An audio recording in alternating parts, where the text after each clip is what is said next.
Hello lovely crafty friends, welcome to Love Builds Up Crafts. I'm Sasha. Recently I joined the Not Too Shabby design team, and today I'm bringing you my first video for their design team. I'm so excited to be sharing this with you. So today I've got the unicorn dreamland stamp set, and we're going to be making I'll be showing you two ways that you can make your galaxy or starry night background type of thing. So let's get cracking, or crafting. Let's get crafting. So I've gone ahead and stamped and heat embossed my image and the word dream there, and to do the stamping I had to do a bit of masking. What I did is I stamped the unicorn and then heat embossed it, then I covered it with the mask that I had made from stamping and just fussy cutting, and then I stamped the cloud, the first cloud, and I embossed that in the gold embossing powder. Then I covered it and stamped again, and now I'm just going to cover the whole image with the mask before I start adding my Lunar Paste. So this is Lunar Paste from Simon Hurley, and we're also going to be using some shimmer powders from Tonic Studios. And you'll also need a wide paintbrush so that you can do like this swooping movement in one swoop. That's what we're going to be doing with the paste. So go ahead and just get your paste, scoop it out and put it just at the edge of your brush, and then we're going to mix up the purple shimmer powders. I've forgotten the name right now but it's a purple one and that just gives us a nice purpley blue there, and then we're going to add some black to that purple mixture, and that will give us like a deeper purpley blue. So that just gives us sort of that sort of dreamy night sky colors. Well, that's what I thought anyway. So we're gonna go ahead and just go for it, just make that big soup. I was so nervous doing this. I was like, oh my god, please work, please work. So I'm just going ahead and repeating these swoopy movements just to sort of smooth out the paste, and then I'm going to create another purple mixture just to add another layer at the bottom there. And once I'm happy with that, I'm going to remove my mask. I was really so nervous, but I'm so glad that it worked. It did get a bit of the paste on the unicorn, but it's not so much. And with the remainder of that, I'm just popping it on some acetate because we're going to use that for the second card.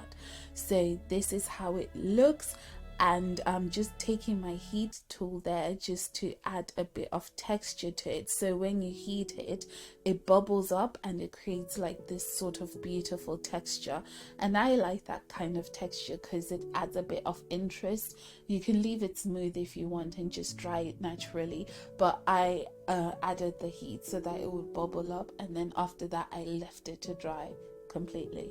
Okay, so whilst that's drying up, let's go ahead and work on our second background. So I'm just grabbing some of the Lunar Paste from the bottle and just popping it on there in the spaces, and I'm mixing some of it up just to get a variation in color.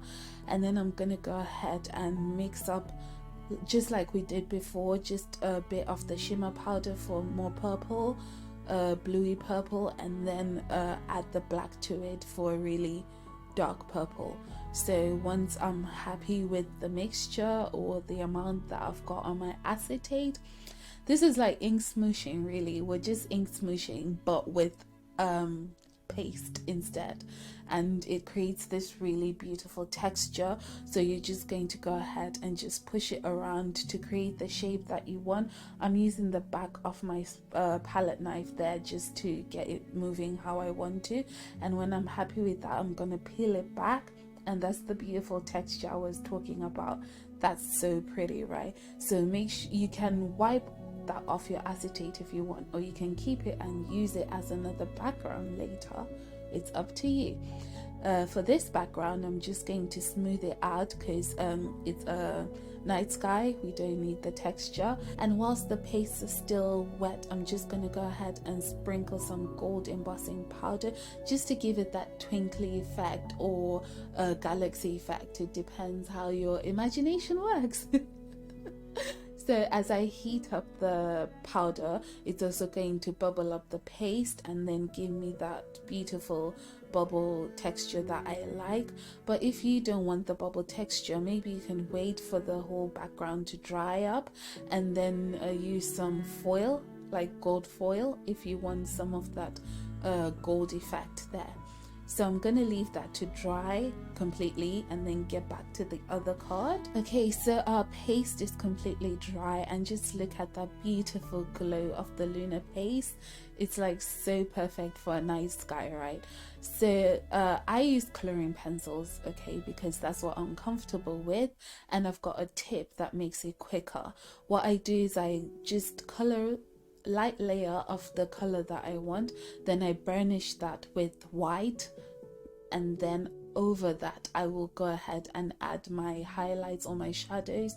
So wherever I want it darker, I'm going to add it using the same color, because when you add the white it lightens it, and then when you go back in and add another layer of the same color, it will be darker. So I hope that makes sense. Essentially, just color with whatever medium you're comfortable with. It could be Copic markers or watercolor, whatever floats your boat, as long as that unicorn is colored. And then we're gonna go ahead and finish the card. Okay, so I'm gonna go ahead and add some gold splatters. Make sure to cover the areas that you don't want to be splattered. I'm using some gold watercolors there, and once I'm happy with that, I'm gonna go ahead and just dry that up and then trim my panel down to 4.5 by 6.5 inches and add a gold mirror card matte layer. Now you can cut out the middle of the mirror card if you don't want to use your good mirror card, but I just didn't have the desire to do that. So I added foam tape to the back of that and I stuck it on a 5x7 card base, and that is our card all done. So dreamy, right? Okay, moving on to another dreamy unicorn.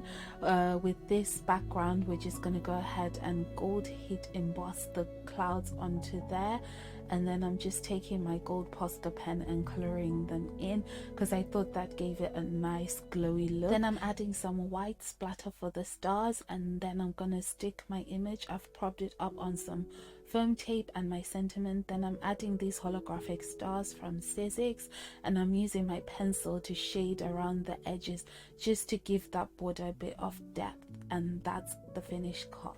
Thank you so much for watching. Please make sure you like this video and definitely subscribe to the channel for more videos, and please leave a comment and just say hello, and I will see you next time. Thank you so much. Bye.